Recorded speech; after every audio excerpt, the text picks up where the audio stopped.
I completed my reading goal at the beginning of the month, and yet I haven't received my check for $1 million for doing so. Hello, my name is Myra. Welcome to another video. Like the title suggests, today I just kind of want to have a quick chat about reading goals and also some of the stresses that come with being a reader nowadays, whether it's reading too much, not reading enough, or reading what's new, or reading books that maybe other people do not like, and what counts as reading. Do audiobooks count? Do they not count? Etc. But I want to go ahead and start first with reading goals, and this is because I actually hit my reading goal at the very beginning of this month.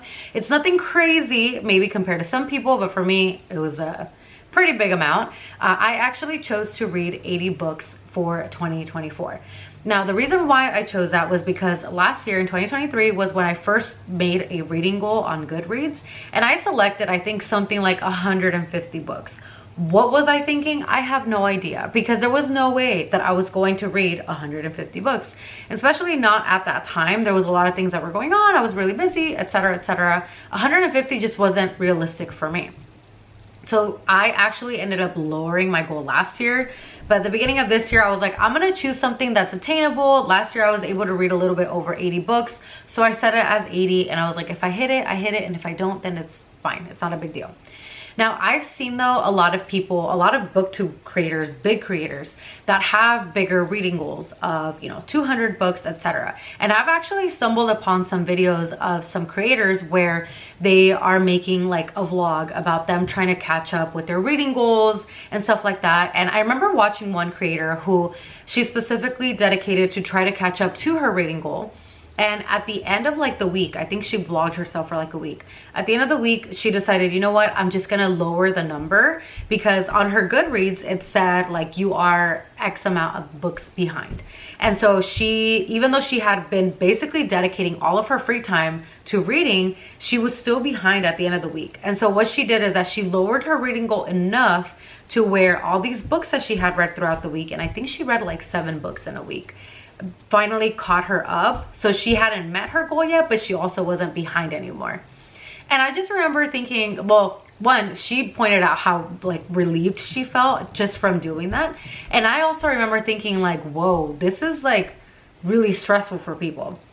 Now, mind you, she is not the only creator that I've seen with this, pressure of reading more and reading X amount of books. But it got me thinking about, okay, what really is the point of these reading goals? Now, for me, I see it as like, you know what, this is a way to kind of get yourself to read when maybe all you're going to do is like scroll on social media. I personally think that reading can be healthier than just scrolling on social media, because who knows what you're gonna find on social media. Like, there's so many things nowadays. So I feel like a reading goal for that is fun. Or if you're trying to challenge yourself to say, you know what, I haven't read at all since like I graduated from school or whatever, let me try to read like 3 books this year, stuff like that. And I think that that is where it's like a healthy thing. But I do think it's pretty unhealthy if it's adding anxiety and stress to your life. And so it was funny because when I hit my reading goal at the beginning of this month, first of all, I didn't even really know that I was already going to hit the reading goal. I just remember, marking a book that I had listened to as read and rating it. And then like confetti popped up on my phone, and it was like a thing from Goodreads saying like, congratulations, like you reached your goal.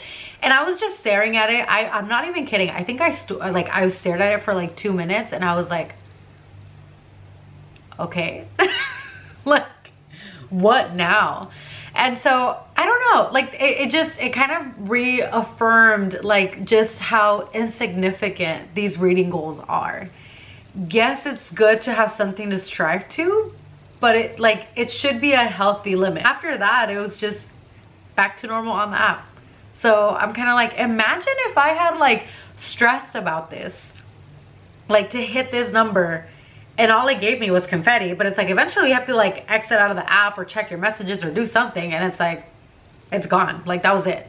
You don't get a letter, you don't get an award, you don't get a check for $1 million. I mean, hey, Goodreads people, if you guys want to send me a check, I will accept it with open arms.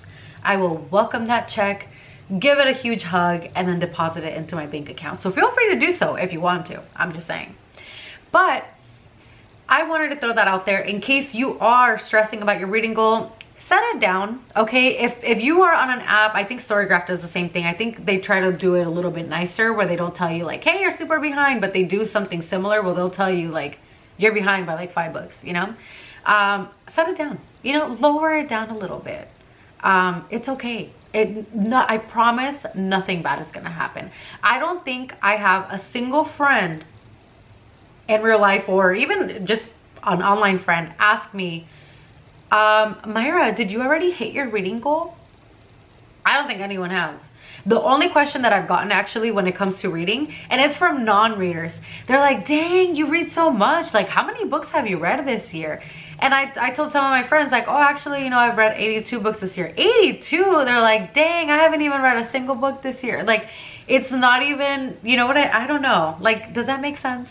Like, it's really just so irrelevant. So it's okay. If it's stressing you out, please just lower your reading goal number. It's okay. I promise you're not missing out by that much. And if you want confetti, just, you know, look up a GIF and place some confetti on your phone and you'll be fine.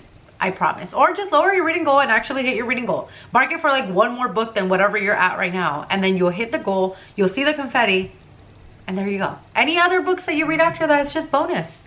And you took off that stress. So go ahead and do it for yourself, you know? But another thing that I actually had been falling victim to, and I caught myself falling victim to, is the pressure of feeling like I'm not reading enough.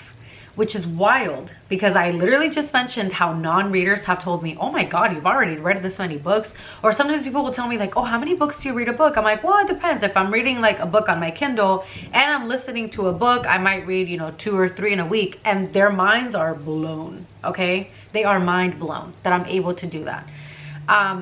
And so it's kind of funny, you know, that I then am also feeling like it's not enough. To backtrack, the reason why I was feeling these pressures is because I am a new bookish creator, but I do follow bigger accounts. A lot of these accounts read full-time. Like, that is their job. That is how they make money. They've gotten to the point on their social media platforms that they can do that for a living and generate a sustainable income.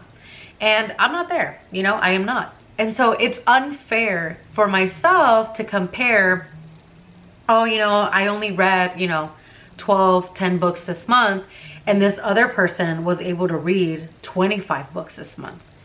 And I started kind of like feeling a little bit of like, oh no, like I should have been, you know, 7 books in already. I should have. And it's like, why am I comparing myself? I literally had to stop myself, and I'm like, first of all, these people do that full time. Now, I also have friends that don't do that full time. They have real full-time jobs that are able to read more books than I am in a month. But then I started thinking, well, our lifestyles are also very different. Like, for me, I love reading. Reading is one of my main hobbies, but it's not my only hobby. I enjoy working out. I am really, really close with my family. So I have, like, it's pretty often that I'm getting together with my family or with my boyfriend's family, since he's also really close with his family. Not only that, like I said, me and my boyfriend live together. And because, you know, he's out Monday through Friday, you know, he's working, I'm working. So when we see each other in the evening, that's our time to cook dinner together or sit down and eat, watch an episode or 2 of the show that we're watching and catch up on our day. He also plays softball, so he does that. I have practice too with my women's soccer team that I play with. So there's other activities and other things that we're each involved in. So I might not have as much time as maybe someone who's maybe only hobby, which is not a bad thing, maybe their only hobby is to read, and so they might be able to read, or they might just be a faster reader and they might be able to get through books faster, and that's okay. So it got me thinking, like, okay, is me reading an X amount of books a month more important than these other things, like my relationship, my time with my family, my time being physically active at the gym? It's, for me, for my mental health, it really does something for me mentally. And also with soccer, it's a good, again, I mean, I'm getting a workout in, but it's also a great social time. It's a great time to be with other women and interact and have fun together. And so I'm like, am I really gonna sacrifice all of that, like, because I'm trying to read as many books as somebody else whose lifestyle is totally different than me? No, like, it makes zero sense. And it especially hit me because I remember I posted, because you might be familiar, you might not, but a lot of people post a September reads, August reads, etc.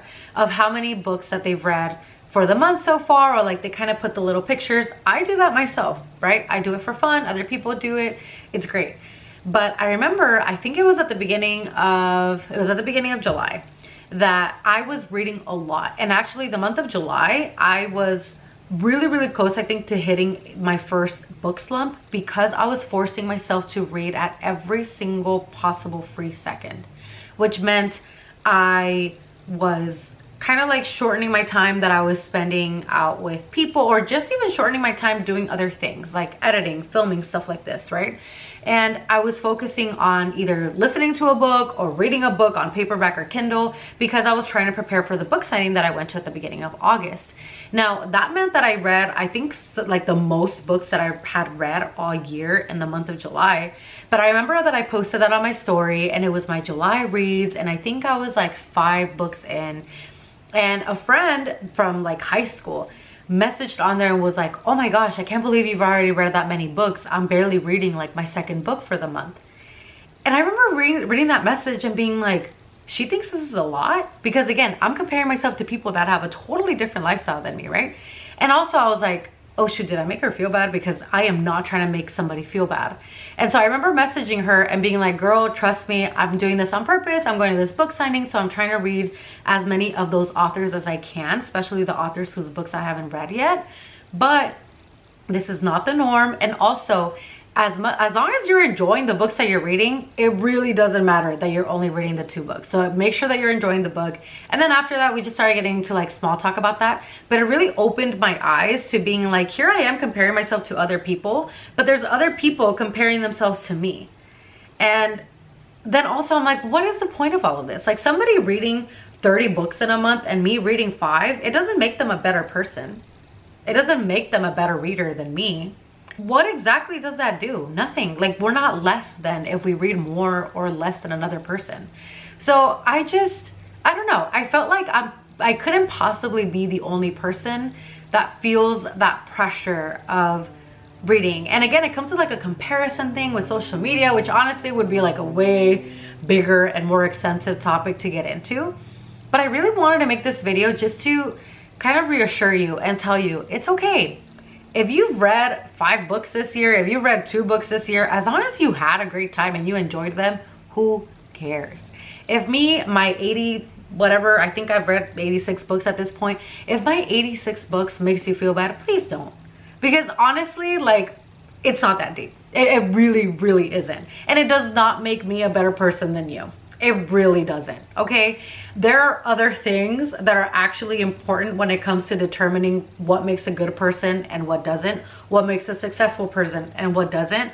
Reading is not one of those things, okay? So I really hope that this will help anybody. In fact, I feel like if I at all start to feel any sort of these pressures, I am gonna come back and watch myself and see, like, this is why it's not that important. It's really not that deep.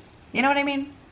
So anyway, I really hope that, again, this helps make somebody feel better. Please remember to take care of yourself. Yourself, your mental health, real life matters way more than the amount of books that you read.